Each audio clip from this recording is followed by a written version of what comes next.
Setiap makhluk yang diberikan nyawa suatu saat akan kembali kepada Allah Subhanahu wa Ta'ala. Umat manusia pun tidak ada yang mengetahui. Kematian merupakan sebuah misteri dan bisa datang sewaktu-waktu. Dijelaskan dalam surah Al-Waqiah ayat 60. A'udzu billahi minasyaitonir rajim. Nahnu qaddarna bainakumul mauta ma nahnu bimasbuqin. Yang artinya kami telah menentukan kematian di antara kamu dan kami sekali-kali tidak dapat dikalahkan. Maksudnya dalam ayat ini adalah kita sebagai Allah telah ditentukan oleh Allah Subhanahu wa Ta'ala kapan kita akan meninggal. Dan Allah sebagai Tuhan kita yang Maha Kuasa, Dialah yang menentukan bagaimana beberapa waktunya kita kembali kepada Allah Subhanahu wa Ta'ala. Kita sebagai hamba Allah tidak dapat mengelak hal itu.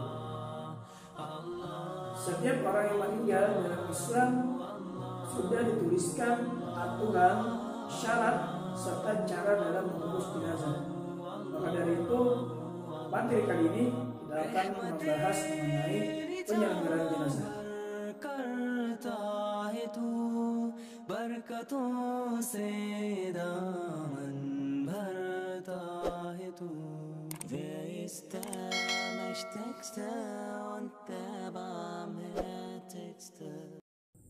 Assalamualaikum warahmatullahi wabarakatuh. Alhamdulillahirabbil alamin. Assalatu wassalamu ala asyrofil anbiya'i wal mursalin sayyidina wa maulana Muhammad wa ala alihi wa sahbihi ajma'in. Alhamdulillah, kali ini kita dapat bertemu kembali. Semoga semuanya dalam keadaan baik dan semangat dalam menuntut ilmu. Mari kita awali dengan niat yang baik. Semoga apa yang kita kerjakan hari ini dapat mendapatkan pahala dari Allah Subhanahu wa Ta'ala. Amin ya rabbal alamin. Kali ini kita akan membahas mengenai pemulasaran jenazah. Apa itu pemulasaran jenazah? Nah, nanti kita akan bahas bersama-sama ya. Sebelum lebih mendalam, seperti biasa, alangkah baiknya kita harus mengetahui beberapa tujuan dalam pembelajaran kita pada kali ini. Tujuan pembelajaran yang pertama adalah menjelaskan tata cara menghadapi orang yang sakaratul maut. Nah, nanti kita akan membahas bagaimana kita sebagai orang yang menghadapi orang yang sedang sakaratul maut itu seperti apa. Nanti dijelaskan bagaimana tata caranya. Kemudian yang kedua, menjelaskan konsep pemulasaran jenazah. Nanti dijelaskan bagaimana konsepnya. Lalu yang ketiga adalah menjelaskan tata cara memandikan jenazah. Nah, nanti dalam video ini akan dijelaskan tata cara memandikan jenazah yang akan dijelaskan dalam video Kak Aprilia Andriani. Kemudian yang keempat adalah menjelaskan tata cara mengkafani. Sama juga nanti kalian akan menonton video dari Kak Aprilia Andriani. Baik, kita awali dengan mengenal apa itu pemulasaran. Pasti bingung kan apa itu pemulasaran? Pemulasaran adalah dari kata pulasara yang merupakan serapan dari bahasa Jawa kuno yang artinya mengurus atau merawat. Nah, kemudian dalam syariat Islam itu ada beberapa perilaku terhadap mayit yang biasanya disebut sebagai tadhiz mayit. Dalam masyarakat, pemulasaran jenazah ini disebut sebagai penyelenggaraan jenazah. Ada 4 kewajiban dalam penyelenggaraan jenazah. Yang pertama memandikan, mengkafani, menyolatkan, dan menguburkannya. Oke, sebelum kita membahas kewajiban yang pertama yaitu memandikan, kita sebagai seorang muslim hendaknya tahu bagaimana cara menghadapi orang yang sedang dalam keadaan sakaratul maut. Orang yang sakaratul maut ditandai berbagai gejala. Yang pertama, dinginnya ujung-ujung pada anggota badan. Yang kedua adalah rasa lemah, ngantuk, kemudian kehilangan kesadaran, kemudian hampir tidak dapat membedakan sesuatu.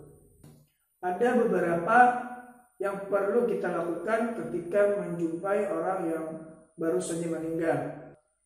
Yang pertama adalah ketika mata si mayit ini masih terbuka, maka pejamkanlah matanya dengan mengurut pelupak mata dengan pelan-pelan.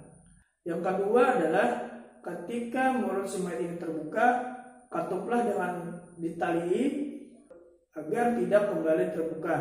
Yang ketiga adalah tutuplah seluruh tubuh jenazah dengan kain. Itu merupakan sebagai penghormatan kepada si mayit. Baik, selanjutnya kita akan membahas mengenai tata cara, kemudian apa saja yang dipersiapkan dalam memandikan dan mengkafani jenazah. Hari ini kita cuma belajar mengenai memandikan kemudian mengkafani. Nanti selanjutnya kita akan membahas menyolatkannya kemudian memakamkannya. Untuk tata cara dan alat serta persiapannya, mari kita tonton video dari Kak Aprilia Andriani.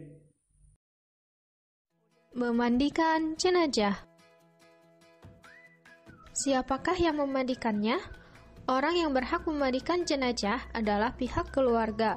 Jika pihak keluarga tidak ada yang sanggup untuk memandikan jenazah, maka keluarganya berhak memanggil siapa saja yang dapat dipercaya, yaitu pemuka agama.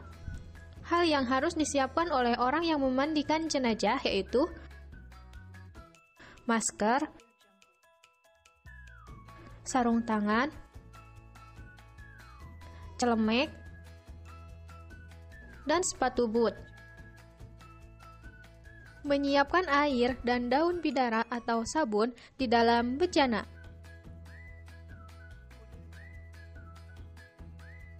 Jika 4 liter air ditambah 1 mug daun bidara. Jika 8 liter air ditambah 2 mug daun bidara. Jika 12 liter air ditambah 3 mug daun bidara. Jika 15 liter air ditambah 4 mug daun bidara. Jika 20 liter air ditambah 5 mug daun bidara. Menyiapkan kapur barus dan air. Kapur barus batangan, jika 4 liter air ditambah 2 batang kapur barus. Jika 8 liter air ditambah 4 batang kapur barus. Jika 12 liter air ditambah 6 batang kapur barus. Jika 16 liter air ditambah 8 batang kapur barus. Jika 20 liter air ditambah 10 batang kapur barus. Persiapan sebelum memandikan jenazah. Tutup jenazah menggunakan kain. Jenazah dibawa ke tempat yang tertutup. Gunakan meja yang ada lubangnya agar kotoran bisa langsung turun ke bawah. Posisi jenazah harus terlentang. Selanjutnya, siapkan air untuk proses memandikan jenazah. Berikut ini air yang sudah dicampur dengan daun bidara dan air yang sudah dicampur dengan kapur barus. Petugas yang memandikan jenazah berjumlah 4 orang. 2 orang bertugas memegang penutup jenazah dan 2 orang bertugas memandikan jenazah. Dalam memandikan jenazah, bersihkan kotoran jenazah terlebih dahulu. Pertama, membersihkan lubang-lubang di bagian kepala, membersihkan mata, telinga, dan hidung. Kedua, membersihkan kotoran perut dari dada sampai dengan perut bagian bawah dengan cara ditekan secara perlahan. Ketiga, membersihkan bagian dubur menggunakan handuk waslap. Selanjutnya, mewudukan jenazah. Pertama, membasuh bagian wajah.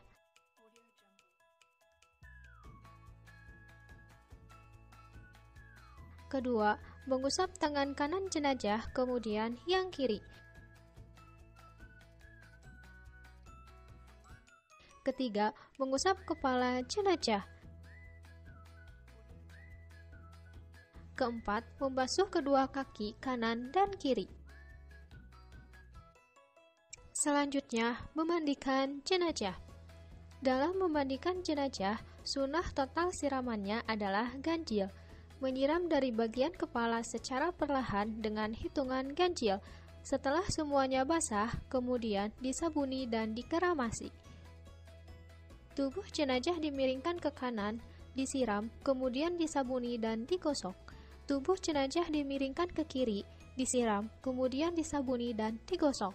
Setelah selesai, kemudian dibilas sampai bersih dan bilasan terakhir dengan menggunakan air kapur barus. Kemudian, handuk atau kain yang terbentang di atas jenazah ditutupkan dan dihandukkan ke tubuh jenazah. Kemudian, kain yang basah disingkirkan dan diganti dengan kain yang baru. Setelah semuanya selesai, jenazah siap dikafani. Mengkafani jenazah. Alat-alat yang harus disiapkan dalam mengkafani jenazah yaitu: pertama, kain kafan. 3 helai kain kafan untuk laki-laki dan 5 helai kain kafan untuk perempuan. Kemudian, ukur kain kafan berdasarkan lebar tubuhnya. Jika lebarnya 30 cm, maka kain kafan yang dibutuhkan selebar 90 cm. Jika lebarnya 40 cm, maka kain kafan yang dibutuhkan selebar 120 cm, yang berarti setiap lebar tubuh jenazah dikalikan 3. Kemudian, ukur kain kafan berdasarkan panjang tubuhnya. Jika panjang jenazah 180 cm, maka kain kafannya dilebihkan 60 cm, yang berarti setiap panjang tubuh jenazah ditambah sepertiganya. Kemudian, gunting kain kafan secukupnya untuk tali pengikat jenazah. Tali pengikat jenazah yang digunakan harus dalam bilangan ganjil. Kedua, kafas. Kafas digunakan untuk menutupi lubang yang terdapat pada jenazah seperti lubang hidung dan telinga. Ketiga, minyak wangi cendana. Minyak wangi ini digunakan untuk memberi wewangian pada jenazah. Keempat, meteran. Meteran digunakan untuk mengukur tubuh jenazah. Kelima, siapkan perlengkapan jenazah. Bagi laki-laki, siapkan baju, pengikat kepala, dan cawat. Begitupun dengan perempuan, siapkan baju, kerudung, dan cawat. Cawat digunakan untuk menutupi kemaluan jenazah. Keenam, kapur barus. Hal yang harus dilakukan dalam mengkafani jenazah yaitu: pertama, mengoleskan minyak wangi cendana dan kapur barus pada kain kafan dan tubuh jenazah yang bersentuhan langsung dengan jasad. Kedua, siapkan kain kafan dan tali pengikat jenazah, kemudian letakkan tali pengikat jenazah di bawah kain kafan. Selanjutnya, pindahkan jenazah ke atas kain kafan. Ketiga, diberi kapas pada lubang telinga dan lubang hidung jenazah. Keempat, pakaikan perlengkapan pada jenazah laki-laki seperti baju, pengikat kepala, dan cawat. Begitupun pada jenazah perempuan, pakaikan perlengkapan baju, kerudung, dan cawat. Kemudian, tarik kain kafan sebelah kiri, diikuti dengan ujung kain kafan sebelah kanan jenazah. Setelah itu, ikat dengan tali simpul yang bisa dibuka. Maka, jenazah selesai dikafani dan siap disolatkan. Alhamdulillah, tadi kita sudah menonton tata cara memandikan serta mengkafani jenazah. Kesimpulannya adalah cara yang baik dan benar memandikan serta mengkafani itu adalah dengan mengikuti aturan-aturan, kemudian syariat dan sunnah yang diajarkan oleh Rasulullah SAW. Mungkin itu saja dalam video ini.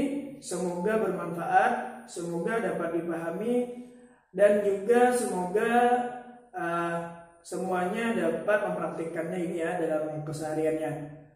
Mungkin itu saja. Wassalamualaikum warahmatullahi wabarakatuh.